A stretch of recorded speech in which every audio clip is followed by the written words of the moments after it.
We're here at Los Angeles Fleet Week 2025 with Captain Potts from the United States Marine Corps. And we're here with his Cobra, this beautiful helicopter, very impressive helicopter. So we're going to do just a quick introduction of Captain here, and then we're going to take a little walk around the aircraft and then talk a little bit about his capabilities and talk a little bit about the paint job, the fancy Cobra that you will be looking at closely in just a minute here. So, perfect. Would you mind introducing yourself, sir, and just tell us a little bit about maybe how long you've been a pilot or training, and just basically a little bit about yourself. Yeah, perfect. My name is Captain Ryan Potts. I'm a H-1 Zulu Cobra light attack helicopter pilot, assigned to HMLA-369. We're located at Camp Pendleton, California.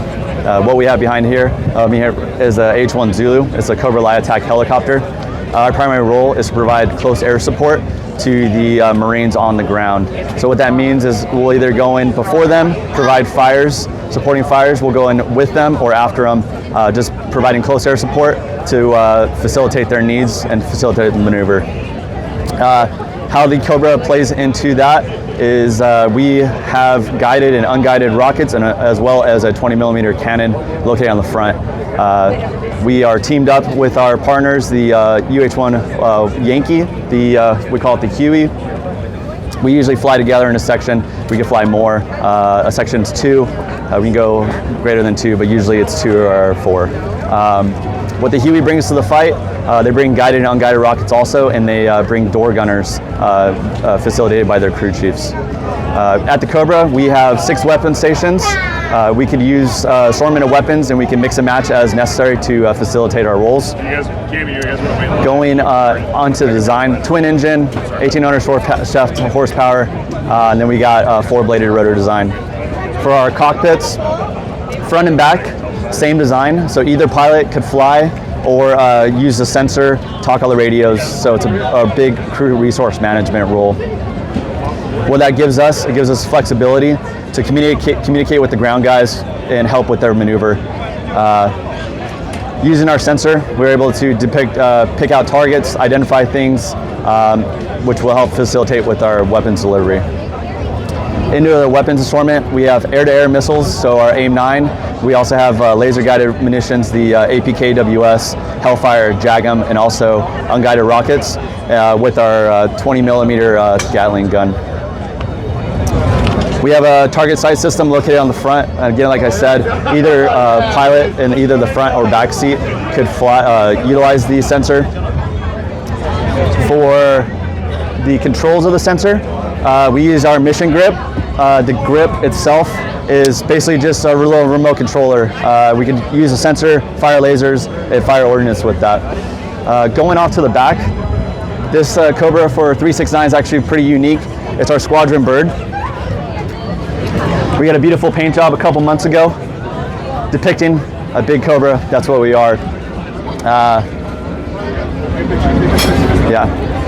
Yeah, and this is done by Fly Girl Painter. Yeah, Fly Girl Painter. Shane Meter. Yep.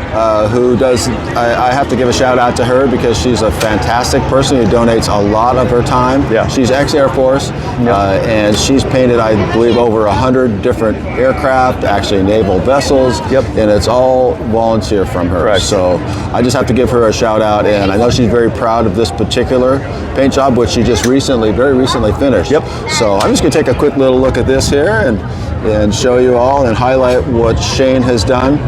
She deserves all the props I can give her because she's just, of all the people I know who help out the military and volunteer for the military, she really stands out in my mind because she's very committed to, she does this for the welfare and the morale of our military.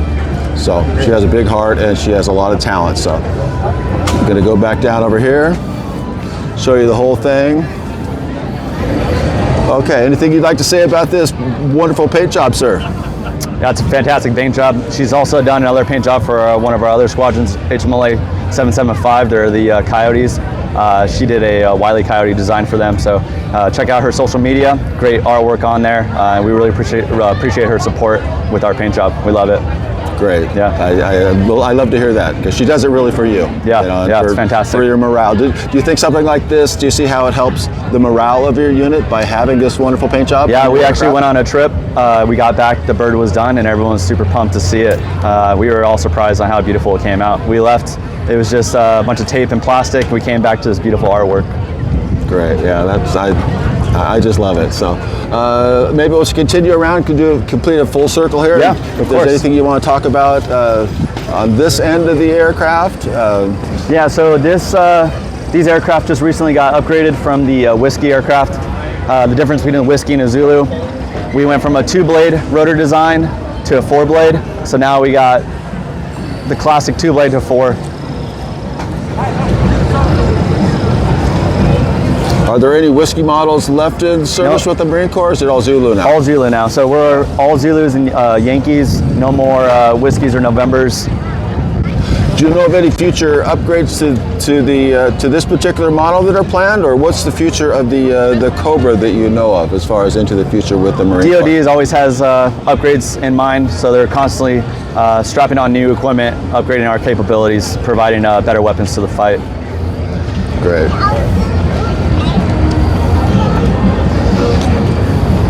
And you can see on this side, very similar to the right side of the aircraft, the number 2 side. Number 1 side, again, 3 more weapon stations. We can mix and match our weapons assortment based on the weapon and target matches that we need for any objective area or any support that we need to give the ground guys. And you guys are out of Camp Pendleton, I Camp Pendleton, believe? California. Yeah. And you are the Gunfighters, right? We are the Gunfighters, yeah. Yeah. HMLA-369.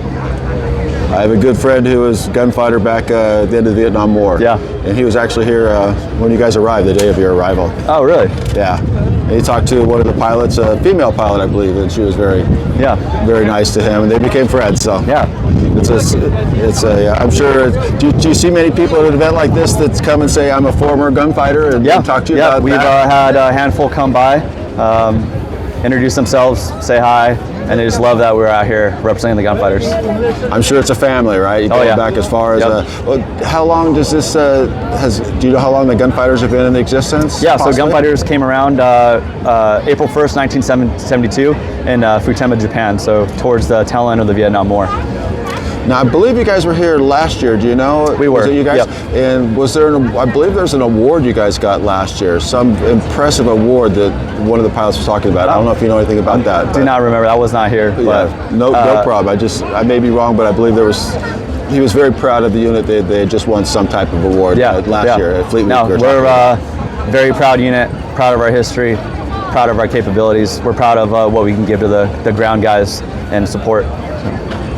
Yeah, and I love how you mentioned earlier how you work in conjunction with the Venom. Like, you guys are a real team, right? I mean, do you do much separately, or pretty much when you go on a mission and go on training, you're pretty much a team the majority of the time? Oh yeah, we always work as a team, supporting each other. How that looks is kind of a dance as we are firing ordnance.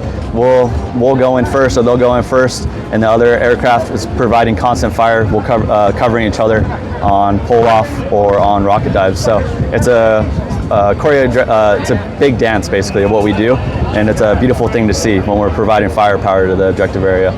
Well, it must be quite exhilarating. I don't know if that's the right word. It's fantastic, but, and you must be training all the time. Yes. And where would you normally train? You got like 29 Palms? Yeah, we'll go 29 Palms. We'll go out east of the Salton Sea, and we'll even fire on Camp Pendleton when it's available.